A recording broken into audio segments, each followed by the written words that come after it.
तो हम यहाँ इनकी जो कहानी है, यानी कि इंशाइया जो इनका बेतकल्लुफ़ी, उसके मुतालिक हम पढ़ेंगे। इसके बाद इनकी शख्सियत आपने देख ली। ये जो हमने बताई इसको शख्सियत कहते हैं, यानी कि कन्हैयालाल कपूर की शख्सियत पर रोशनी डालना कहते हैं इसको। तो इनकी बायोग्राफी कह सकते हैं कि इनके मुतालिक जो भी जानकारी होती है उसी को इनकी शख्सियत कहा जाता है, पर्सनालिटी कही जाती है और बायोग्राफी कही जाती है। तो आइए हम अब बेतकल्लुफ़ी जो इंशाइया के तौर पे लिखी है उसके बारे में जानें।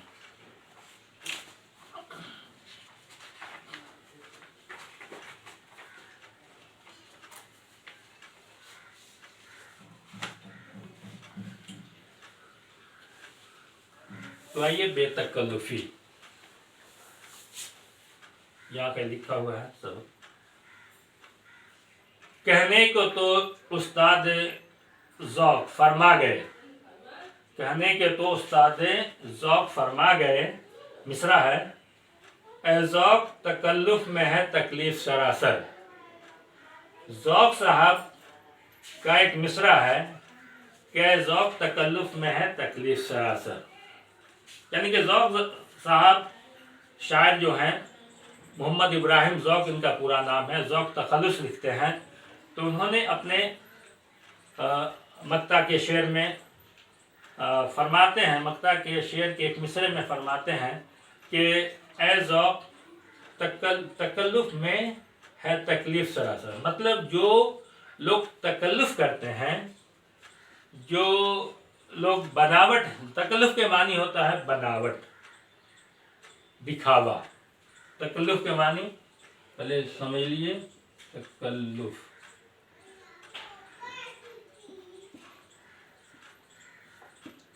बनावट, या हम दिखावा कहते हैं, कह सकते हैं।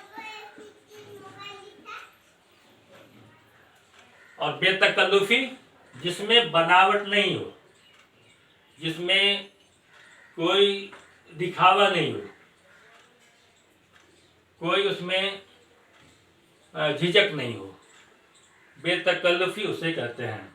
यानी कि तकल्लुफ़ की ज़िद बेतकल्लुफ़ी है। तो ज़ौक़ साहब कहते हैं कि जो लोग तकल्लुफ़ करते हैं वो उसमें तकल्लुफ़ करने में तकलीफ़ होती है। तकल्लुफ़ में पूरा का पूरा जो है वो तकलीफ़ है। मान लिया कि हमें बहुत ज़्यादा भूख लगी हुई है, लेकिन तकल्लुफ़ की बिना पे हम कहीं जाते हैं तो भूख का इजहार नहीं करते और वो भूखे चले आते हैं। कहते हैं कि भाई हाँ, कुछ ने पूछा कि आप क्या कुछ नाश्ता करेंगे, कुछ खाएंगे, तो आप जो है बस कटसी निभाने के लिए, तकल्लुफ़ दिखाने के लिए कहते हैं कि नहीं हम नहीं, मैं तो अभी खाया हूँ, और इस तरह से आप भूखे चले आते हैं। तो इस तरह की जो मिसालें हैं, इन मिसालों को देखकर ज़ौक़ साहब ने शायद ये शेर कहा होगा कि तकल्लुफ़ में तकलीफ़ ही तकलीफ़ है, यानी कि पूरा का पूरा जो तकल्लुफ़ करते हैं तो उसमें तकलीफ़ ही तकलीफ़ होती है। लेकिन कन्हैयालाल कपूर अपने उस्ताद, यानी ज़ौक़ को उस्ताद से मुखातिब करते हुए कहते हैं कि वो उस्ताद की हैसियत रखते हैं। ज़ाहिर के बड़े पुराने वो शायर हैं, तो उनको एहतराम के तौर पे अपने उस्ताद की शक्ल में पेश करते हुए कहते हैं कि हमारे उस्ताद ने कहा कि तकल्लुफ़ में बड़ी तकलीफ़ होती है, लेकिन मेरा मानना है, इन्होंने अपनी दलीलें दी हैं, पूरी कहानी है इंशाइया की शक्ल में। जैसा कि इंशाइया हमने आपको बताया भी कि इंशाइया एक मज़ा पैदा करने वाली कहानी होती है, जिसमें मज़ा लुत्फ़ आता है और लुत्फ़ ही लुत्फ़ में कोई अपनी कहानी अंजाम तक पहुंचती है। तो इन्होंने तकल्लुफ़ के बरअक्स बेतकल्लुफ़ी की दलील लेना चाहिए इन्होंने कि उस्ताद ज़ौक़ साहब ने जो फरमाया कि तकल्लुफ़ में तकलीफ़ है, लेकिन मेरा कहना यह है कि तकल्लुफ़ में तकलीफ़ नहीं बल्कि बेतकल्लुफ़ी में हद से ज़्यादा तकलीफ़ है। किस तरह से उन्होंने इसकी इस बात को बड़ी तफसील से बयान किया है, बड़े मतलब के डिटेल में जो है बताया है। तो हर इबारत को हम देखेंगे, उसको जानेंगे, तब आपको समझ में पूरा आएगा। लेकिन ये गौर न फरमाया कि अगर तकल्लुफ़ में तकलीफ़ है तो बेतकल्लुफ़ी में कौन सी राहत है। कन्हैयालाल कपूर कहते हैं कि अगर उस्ताद ज़ौक़ साहब ने ये गौर नहीं फरमाया कि तकल्लुफ़ में तकलीफ़ है तो बेतकल्लुफ़ में कौन सी राहत है। उन्होंने सिर्फ एक साइड को देखा, एक पहलू को देखा, दूसरे पहलू पे शायद नज़र नहीं डाली। अगर वो बेतकल्लुफ़ी को भी देख लेते तो शायद ऐसा नहीं लिखते कि बेतकल्लुफ़ी में कितनी तकलीफ़ होती है।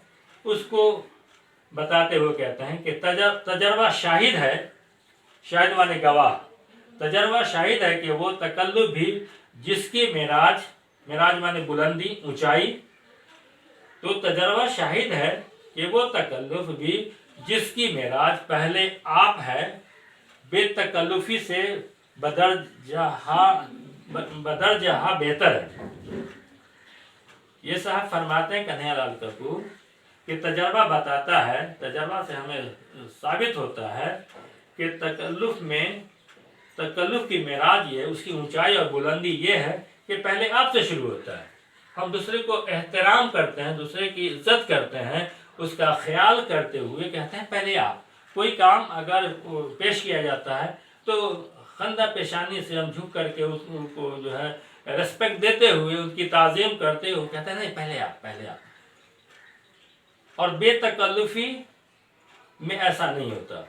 इसलिए बेतकल्लुफ़ी से तकल्लुफ़ जो है बहुत दर्जा बेहतर है।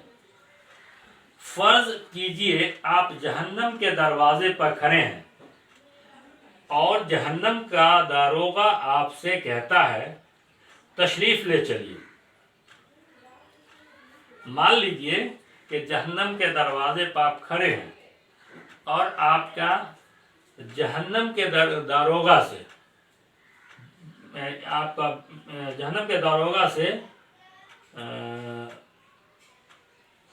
जहन्नम का दारोगा आपसे ये कहता है कि तशरीफ़ ले चलिए, और आप मुस्कुराकर निहायत लजाजत से अर्ज़ करते हैं।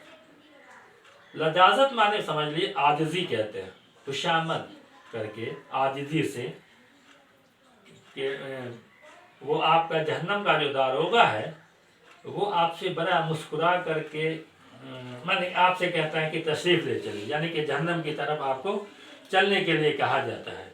और आप बातकल्लुफ़ है, यानी कि तकल्लुफ़ आपके साथ है, आप में खंदा पेशानी है, आप में तहजीब है और तकल्लुफ़ का इस्तेमाल करते हैं, तो आप मुस्कुराकर नहायत लजाजत से अर्ज़ करते हैं, आजिज़ी और खुशामद से आप कहते हैं कि हुजूर पहले आप। तो ऐन मुमकिन है कि आपके हुस्न अखलाक से मरूब होकर आपको जहन्नम की बजाय जन्नत में भिजवा दे। आपने जो उनको तकल्लुफ़ दिखाया जहन्नम के दारोगा को, जो आपको जहन्नम के में जाने के लिए जो कह रहा था, लेकिन आपने तकल्लुफ़ दिखाकर, आपने अपनी आजिज़ी दिखा करके उनको जो बड़ी खंदा पेशानी से आपने कहा कि हुजूर पहले आप। तो इस सलूक की वजह से, इस अच्छे बर्ताव की वजह से हो सकता है कि जहन्नम का जो दारोगा है वो आपको जहन्नम के बजाय जन्नत में भिजवा दे।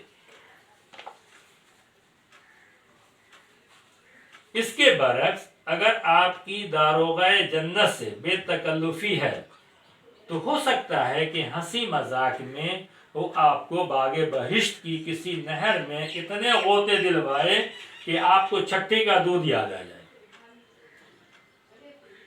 کنہیا لال کپور کہتے ہیں کہ اگر آپ نے تو پہلے مثال دیکھی کہ اگر دوزخ کے جہنم کے داروغہ سے آپ کی دوستی والے کے آپ نے تکلف دکھایا اور آپ کی عاجزی کی وجہ سے آپ کو جہنم میں نہ بھیجوا کے جنت میں بھیجوا دیا، لیکن اگر آپ خوش نصیب ہیں، جنت میں آپ ہیں، اور جنت کے داروغہ سے اگر آپ کو بے تکلفی ہے، یعنی کہ آپ ان سے بالکل کھلے ہوئے ہیں، تو اس کھلا پن کی وجہ سے، اس بے تکلفی کی وجہ سے ہو سکتا ہے کہ جنت کا داروغہ آپ کو جنت کی نہر میں اتنا ڈبکی لگوائے، وہ ہنسی مذاق ہی میں صحیح، وہ اتنا آپ کو ڈبکی لگوائے کہ آپ غوطے کھا کر کے آپ کی سانسیں پھول جائیں اور آپ کو چھٹی کا دودھ یاد ہے، مانے کہ آپ بالکل پریشان ہو جائیں۔ یہ بے تکلفی سے پریشانی ہوتی ہے، یعنی کہ کنہیا لال کپور نے تکلف اور بے تکلفی میں فرق بتانے کے لیے یہ دو مثالیں آپ کو بتائی ہیں۔